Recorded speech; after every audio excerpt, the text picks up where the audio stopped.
JPS Techno courses medical coding, SAP FICO, SAP ABAP, SAP Security.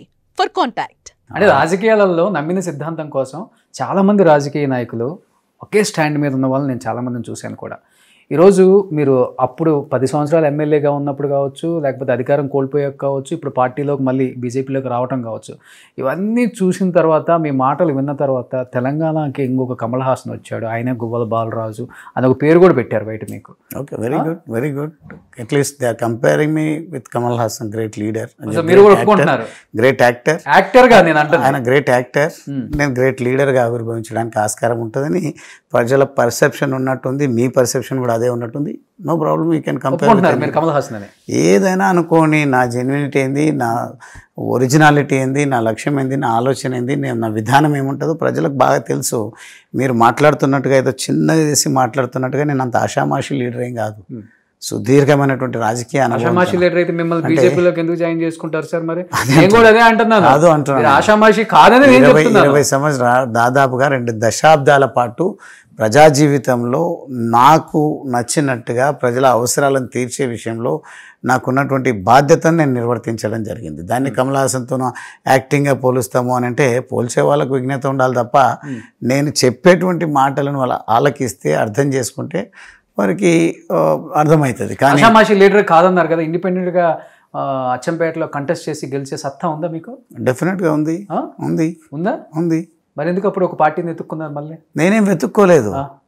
నేను ఉద్యమ సందర్భంలో ఒక పార్టీ ఉన్నది కాబట్టి ప్రజలందరూ కూడా ఆ రోజు ఆ పార్టీని విశ్వసించారు కాబట్టి, ఇంటి పార్టీగా ఉన్నది కాబట్టి ఇంటి పార్టీలో చేరితే బాగుంటుందనే ఆలోచనతోన ప్రజల కోరిక మేరకు నేను వెళ్ళడం జరిగింది. నేను వెతుకులాటలో ఎప్పుడు లేను.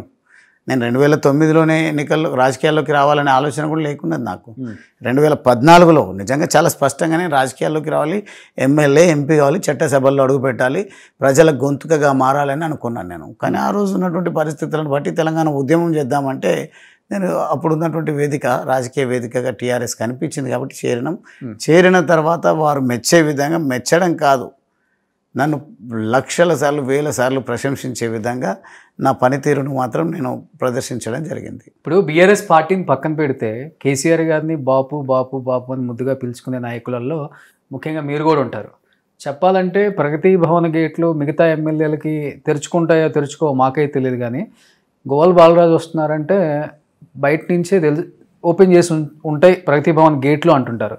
బాపుని వెళ్ళి కలిసి ఇలా పార్టీ మారాల్సి వస్తుంది, మారుతాను బాపు, ఇలా ఇలా ఇలా చెప్పలేకపోయారా? లేకపోతే మీరు అన్నారు ఒక మాట, కన్నీళ్ళు వస్తాయేమన్న ఆలోచనతో నేను వెళ్ళి చెప్పలేకపోయాను, అందుకే ఫ్యాక్స్ పంపించాను.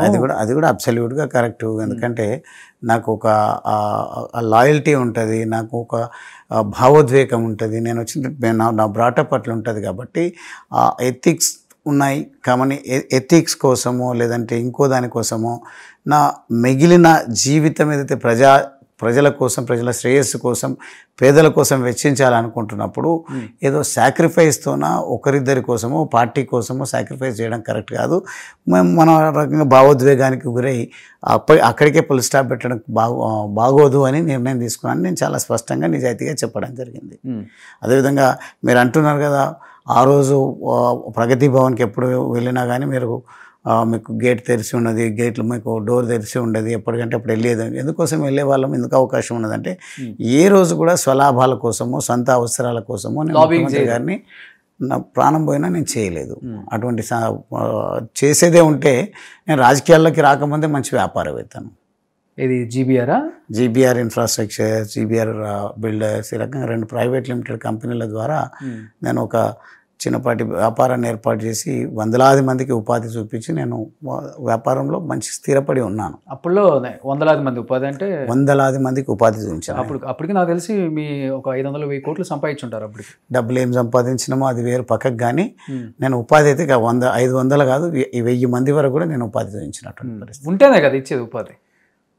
నేను కూడా ప్రజల కోసము ఎక్కడ అవకాశాలు ఉంటాయో ఆ అవకాశాలు వెతుక్కుంటూ నా కెపాసిటీలో నేను పని కల్పించిన అని చెప్తా ఉన్నా. ఓకే, సో ఇప్పుడు అదే కంపెనీలు నడుస్తున్నాయండి? కంపెనీలు నడవాలి, కంప్లీట్గా ఆపేశారు. రాజకీయాల్లోకి వచ్చిన స్థాయిలో అంకిత భావంతో ప్రజా జీవితంలో ఉండాలనే ఆలోచనతోన మెల్లమెల్లగా వ్యాపారాన్ని వైండప్ చేసుకోవడం జరిగింది.